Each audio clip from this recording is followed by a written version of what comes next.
The illusion of stewardship versus surrender. Scriptures: Luke 19, 1 through 27, Matthew 6:19, Luke 6:31. God does not mind that you have wealth. What grieves him is when wealth or anything else has you. We're warned in Luke 19 in two different ways. First, through Zacchaeus, who gave everything to follow Jesus, an unlikely man that had made a lot of enemies as a tax collector. Number two, through the parable of the talents, where the one who did nothing with what God gave was called wicked. It is evil to bury what God gave you out of fear, or to hoard or to withhold from the Lord. Some of you think you're being humble by withholding, but in reality, you are being disobedient. You don't trust God. You trust what you can control. You trust your salary. You trust your own logic. You trust your own budget making, your own influence. And because of that fear, you'll never give your full yes to Christ. You may not see it, but if you are withholding from Christ, you're withholding in your relationships with your wife or your husband. You're withholding in your relationships with your mother or your father. It is a reflection of our physical relationships, our horizontal relationships, how our vertical relationship looks with God. So Luke 6:31 says, you can treat relationships like currency, people like pawns. It says to treat others as you'd want to be treated. But instead, many use people to manage emotional survival. And while you're building castles on earth, Matthew 6:19, you're letting your soul starve. But here's the kingdom posture. It is evil to bury what God gave you out of fear. It is even evil to be focused on temporal matters and civilian matters versus being an ambassador of Christ.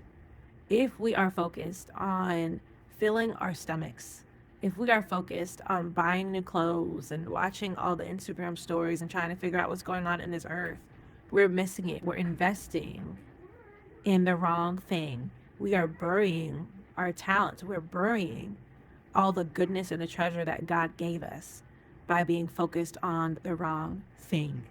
We can focus on the things that we can hear, like people's affirmation of us, the things we can see, like people smiling at us, clapping for us, the things that we can smell, like marijuana or a substance like alcohol. All of these things touch, like sexual fornication or lust, pornography.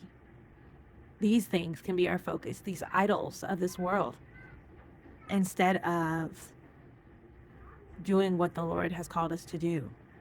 And how it looks in the physical world, it looks like stinginess. It looks like withholding, not only from God, but withholding from others. It looks like selfishness. It looks like pride. It looks like it's all about me.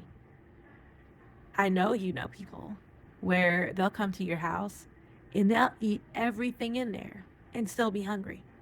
They'll be brother me, trying to see, oh, what they got. Oh, I think they just got groceries in. Let me see what they have.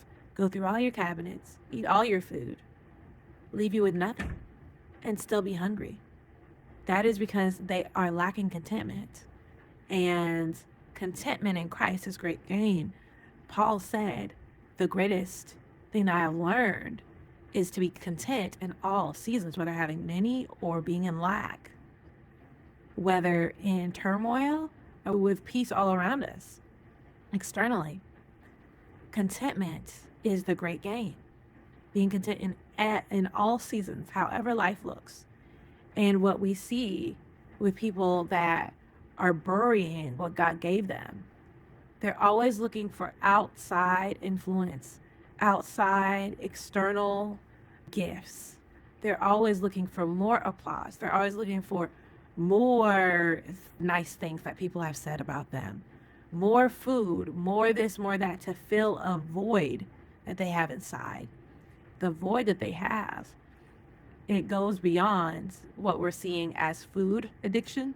It goes beyond the harming of themselves. It goes beyond the obsession with cutting themselves. It goes beyond these things. It is evil to bury what God gave you out of fear, pride, or selfishness. Some of you think you're being humble by withholding, but in reality, you're in grave disobedience. And some of the physical manifestations of that disobedience is being overweight, in addiction, and harming yourselves, seeking to get some release and release instead of doing this. Treating others with love, not out of a place of having to protect yourself or having a fear of people not liking you or a fear of punishment from others. A fear of being told you've been missing it or you're not doing it right. Matthew 6:19, a fear that you'll miss out, a fear that you won't have enough. Hoarding, for many people, we say it's a mental disorder. And yes, I would say all things that start with idolatry and end up in disorder, chaos. Hoarding is something that can become a manifestation of not being satisfied or not being content. Whether we have a traumatic past of our family always being put out, not having enough money, always having to stay with family, the lights getting cut off, those things can make us hoard. Hoard toothbrushes, hoard shampoo, hoard conditioner, hoard money, hoard. We're not even putting money in the bank. We have money that we're hiding under a mattress because we don't trust the bank. That's hoarding. And that is diagnosed. That's a diagnosis, hoarding.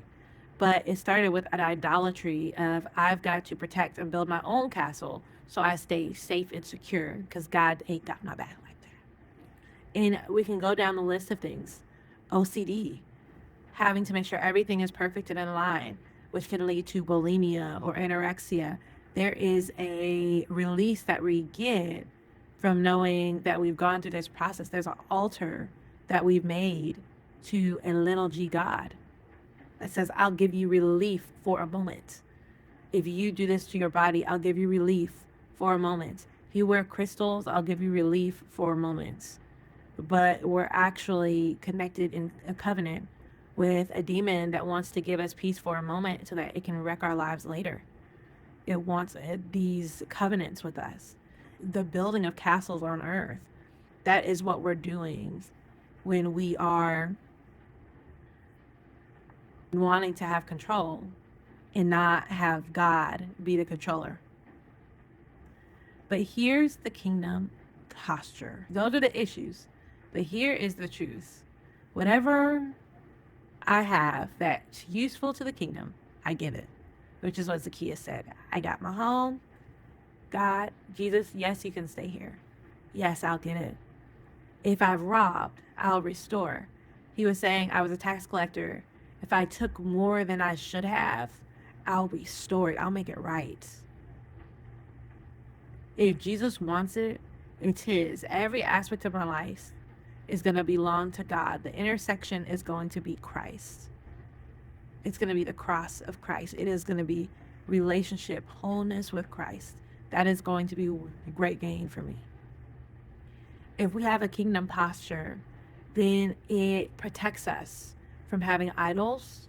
It protects us from leaving room for pride, leaving room for destruction through demons that we partner with or make covenants with. Zacchaeus gave his home, his intentions, and his future. He gave it all. Let us do the same.